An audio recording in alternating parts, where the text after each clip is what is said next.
Praise the lord. దేవుని నామానికి మహిమ కలుగును గాక. ఈ దినము దేవుని వాక్యాన్ని ధ్యానిద్దాం. పేతురు రాసిన మొదటి పత్రిక 1వ అధ్యాయం 18, 19 వచనాలు చదివి ధ్యానిద్దాం.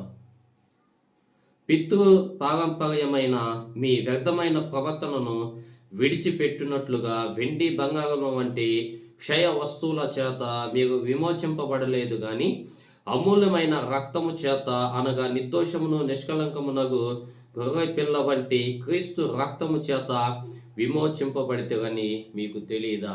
ఆమేన్, హల్లెలూయా.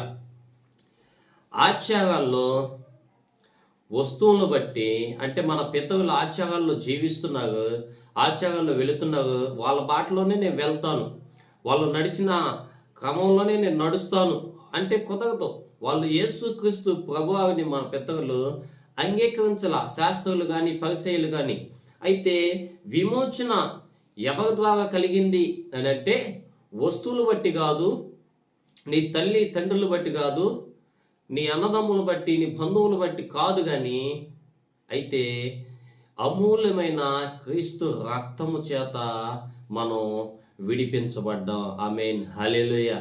ఎందుకనగా మనం ఆచారాల్లో వెళితే, అందుకే పౌలు అంటాడు, మీరు పారంపర్య ఆచారాలు, మీ పితరుల ఆచారాల్లో మీరు ఉండబాకండి, క్రీస్తు దగ్గరికి రావాలి అని, క్రీస్తుని నమ్ముకోవాలని పౌలు గారు ఎన్నో మార్లు ఆ ఉపదేశాల్లో పలుకుతూ ఉంటాడనమాట.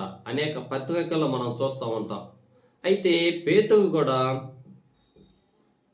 సిలువలో చనిపోయి మన కోసం ప్రాణం పెట్టింది యేసుక్రీస్తు ప్రభువే.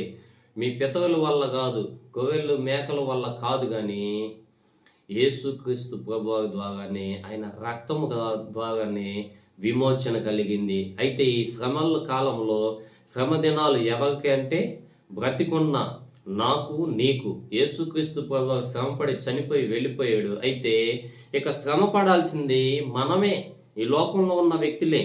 అయితే ఇక్కడ మనం చూసుకున్నట్లుగైతే క్రీస్తు రక్తము కిందకి మనం వస్తున్నామా?